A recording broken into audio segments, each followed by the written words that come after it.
Chapter 40. On April 28th, during the 25th year of our captivity, 14 years after the fall of Jerusalem, the Lord took hold of me. In a vision of God he took me to the land of Israel and set me down on a very high mountain.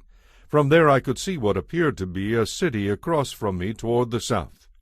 As he brought me nearer, I saw a man whose face shone like bronze, standing beside a gateway entrance. He was holding in his hand a measuring tape and a measuring rod. He said to me, "Son of man, watch and listen. Pay close attention to everything I show you. You have been brought here so I can show you many things. Then you will return to the people of Israel and tell them everything you have seen." I could see a wall completely surrounding the temple area. The man took a measuring rod that was 10.5 feet long and measured the wall, and the wall was 10.5 feet thick and 10.5 feet high. Then he went over to the gateway that goes through the eastern wall. He climbed the steps and measured the threshold of the gateway. It was 10.5 feet deep. There were guard alcoves on each side built into the gateway passage. Each of these alcoves was 10.5 feet square, with a distance between them of 8¾ feet along the passage wall. The gateway's inner threshold, which led to the foyer at the inner end of the gateway passage, was 10.5 feet deep. He also measured the foyer of the gateway and found it to be 14 feet deep, with supporting columns 3.5 feet thick. This foyer was at the inner end of the gateway structure facing toward the temple. There were 3 guard alcoves on each side of the gateway passage.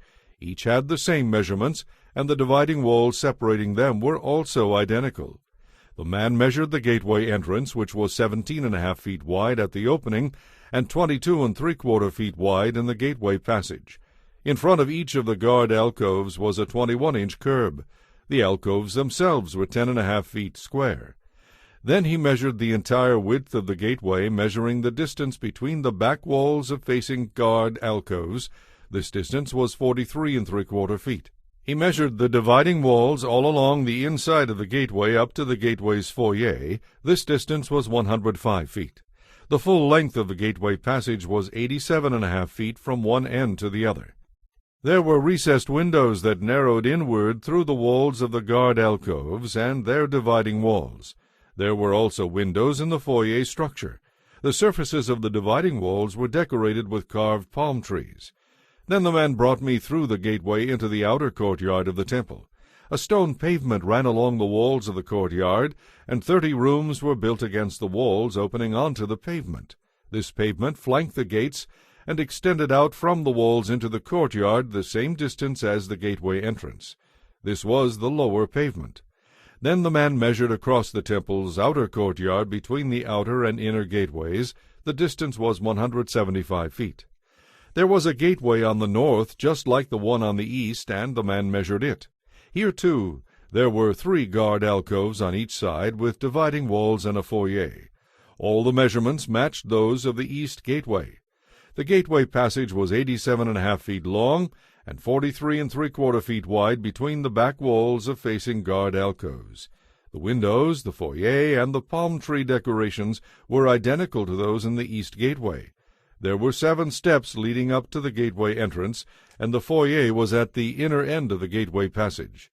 Here on the north side, just as on the east, there was another gateway leading to the temple's inner courtyard directly opposite this outer gateway. The distance between the 2 gateways was 175 feet. Then the man took me around to the south gateway and measured its various parts, and he found they were exactly the same as in the others. It had windows along the walls as the others did, and there was a foyer where the gateway passage opened into the outer courtyard. And like the others, the gateway passage was 87.5 feet long and 43¾ feet wide between the back walls of facing guard alcoves. This gateway also had a stairway of 7 steps leading up to it, and there were palm tree decorations along the dividing walls. And here again, directly opposite the outer gateway, was another gateway that led into the inner courtyard. The distance between the 2 gateways was 175 feet. Then the man took me to the south gateway leading into the inner courtyard. He measured it and found that it had the same measurements as the other gateways. Its guard alcoves, dividing walls, and foyer were the same size as those in the others. It also had windows along its walls and in the foyer structure. And like the others, the gateway passage was 87.5 feet long and 43 3/4 feet wide. The foyers of the gateway leading into the inner courtyard were 8 3/4 feet deep and 43 3/4 feet wide. The foyer of the south gateway faced into the outer courtyard. It had palm tree decorations on its columns, and there were 8 steps leading to its entrance. Then he took me to the east gateway leading to the inner courtyard. He measured it and found that it had the same measurements as the other gateways. Its guard alcoves, dividing walls and foyer, were the same size as those of the others, and there were windows along the walls and in the foyer structure. The gateway passage measured 87.5 feet long and 43 3/4 feet wide. Its foyer faced into the outer courtyard. It had palm tree decorations on its columns, and there were 8 steps leading to its entrance. Then he took me around to the north gateway leading to the inner courtyard. He measured it and found that it had the same measurements as the other gateways. The guard alcoves, dividing walls and foyer of this gateway, had the same measurements as in the others, and the same window arrangements. The gateway passage measured 87.5 feet long and 43 3/4 feet wide. Its foyer faced into the outer courtyard, and it had palm tree decorations on the columns. There were 8 steps leading to its entrance.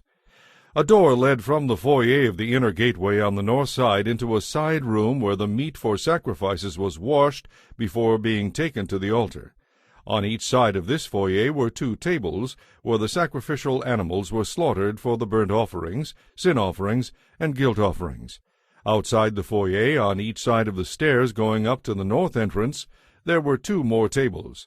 So there were 8 tables in all, 4 inside and 4 outside, where the sacrifices were cut up and prepared. There were also 4 tables of hewn stone for preparation of the burnt offerings, each 31.5 inches square and 21 inches high.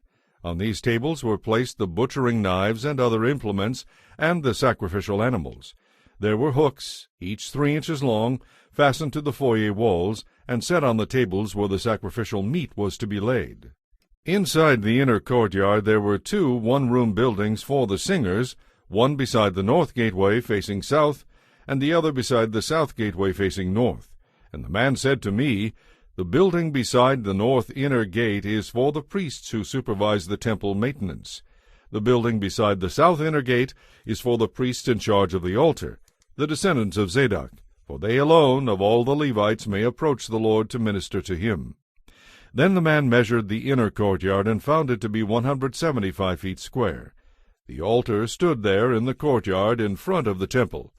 Then he brought me to the foyer of the temple. He measured its supporting columns and found them to be 8 3/4 feet square. The entrance was 24.5 feet wide, with walls 5 1/4 feet thick. The depth of the foyer was 35 feet, and the width was 19 1/4 feet. There were 10 steps leading up to it, with a column on each side.